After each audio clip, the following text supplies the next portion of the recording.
Ashley Pelton, and Jamie MacArthur.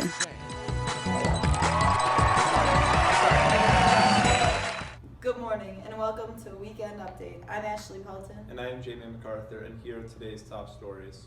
In a 5-4 decision, the court ruled that corporations controlled by religious families cannot be required to pay for contraception coverage for their female employees. Justice Samuel A. Alito Jr., writing for the majority, emphasized the ruling's limited scope. For starters, he said the court ruled only that a federal religious freedom law applied to closely held for-profit corporations run on religious principles. Even those corporations, he said, were unlikely to prevail if they objected to complying with other laws on religious grounds. Recently, the European Union has published a draft law that would require corporations with global revenue in excess of 750 million euros or 853 million US dollars to upload detailed profit and tax information onto their websites broken down country by country. This would allow more transparency, which is something the government is really pushing for. And with recent Panama Papers scandal, support of the bill within the Commission is growing. This law could help EU governments gain back an estimated 50 billion to 70 billion euros lost every year due to tax loopholes. If passed by a majority of EU countries, this law could be in full swing in 2018.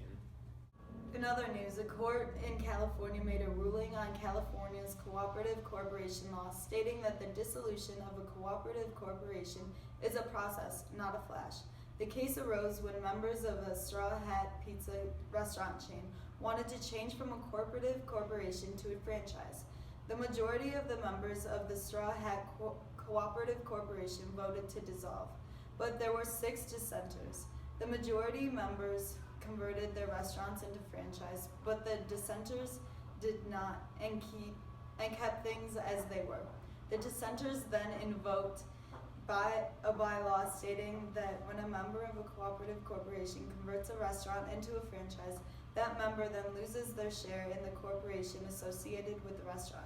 Due to this, the dissenters are in the position being the only members of the corporation. With that said, they then took control of the corporation to undo its still pending dissolution. Our next case is one about a work discrimination case in which a woman was awarded $13 million by a jury. For 6 years, Sandra Robinson endured constant harassment and gender-based discrimination from her male colleagues as she worked as a shipping management supervisor. Robinson faced harassment from male counterparts who called her "big girl" in reference to her 6-foot height. Another even made obscene gestures to her whenever her voice was heard over the intercom. When she finally complained about it to the company, she was told she was just throwing a fit and losing her mind. Eventually, the company fired her for this, to which Robinson subsequently sued and won $13 million. Following that, we have our next case, which involves employer liability with Harsco Corporation and DKY Incorporation. 11 workers were working on the roof of a sanitation tank, number 19, when it collapsed and the 11 workers fell through. They were severely injured when they plunged 6 stories into the bottom of the tank, filled with the Revar metal and wet concrete.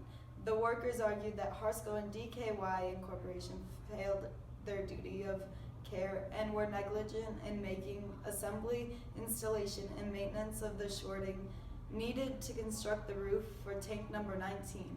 The court ruled in favor of the workers and found Harsco Corporation 75% liable and DKY Incorporation only 25% liable.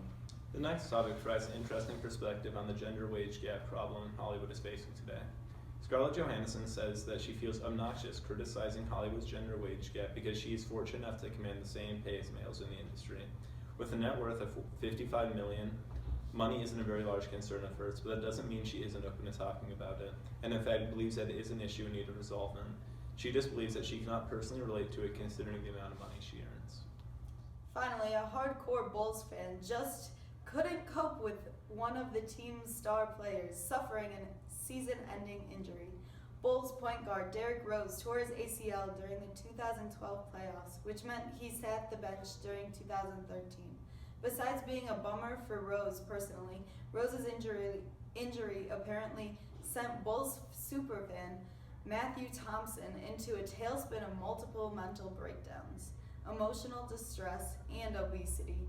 Thompson just couldn't handle that what he believed was Rose's negligent behavior, so Thompson sued Rose for causing him too much anguish. Thanks for watching, and remember to subscribe. Now it's laser time.